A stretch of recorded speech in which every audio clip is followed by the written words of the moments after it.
Stop. Bu videoda meni yaqindan tanib olasizlar va nickimni nimaga aynan pushti qiz deb qo'yganimni sababini bilasizlar. Давайте oldin o'zimni tanishtiraman va oxirida nimaga aynan pushti qiz deb nomlaganimni aytaman. Meni ismim Shahzoda, yoshim 18 da, asli Xorazmiyman, lekin ko'pchilik Qoraqalpoq deb o'ylaydi, chunki Qoraqalpoqda ko'p yashaganman. Bundan tashqari hozir 1-kurs talabasiman, jurnalistika fakulteti, ya'ni O'zJoku talabasiman. Buni ko'pchilik biladi va O'zJokudagi juda ham ko'p insonlar meni taniydi. Agarda meni Instagramda ko'rsanglar, agarda meni Instagramda ko'rsanglar, hayotda qanday ko'rgan bo'lsanglar, xuddi shunaqaman. Bo'ladimi? G'ij bemalol. Agarda meni hayotda ko'rsanglar, Instagramda qanaqa ko'ringan bo'lsam, hayotda ham xuddi shunaqaman. Ya'ni o'zimdan kimdandir yasamayman Instagramda, ya'ni filtr ham ishlatmayman yoki o'zimdan qanaqadir sponi ham yoqmayman, pigmeni ham yoqmayman.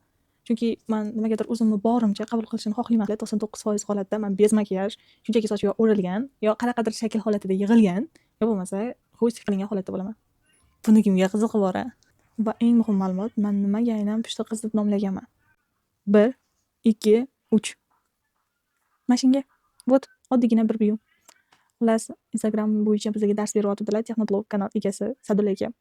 Va давайте hamma Instagramingga nom top dedilar. Shunda keyin meni ko'zim birinchi bo'lib mana shu naushnikka tushgan. Stolni bir burchagiga deydi. Keyin o'yladim, naushnik deb qo'ysam bu вообще g'alati. Pushti rangda. Keyin ulardan so'raganman, nima deb qo'ysam bo'ladi deganman. Keyin aytdim, pushti qiz deb qo'ysamchi dedim. Keyin ular давайте dedi, bo'ladi dedi. Dedilar. То есть dedilar. Keyin shundan keyin buni nomni o'zlari yozib berganlar Instagramga va ustozim sifatida ko'raman ularni, ular ham shogird sifatida ko'radilar. Sababi shunaqa oddiy. Bundan tashqari meni xarakterim hech qanaqa nima deydi, kimgadir hasad qiladigan inson emasman.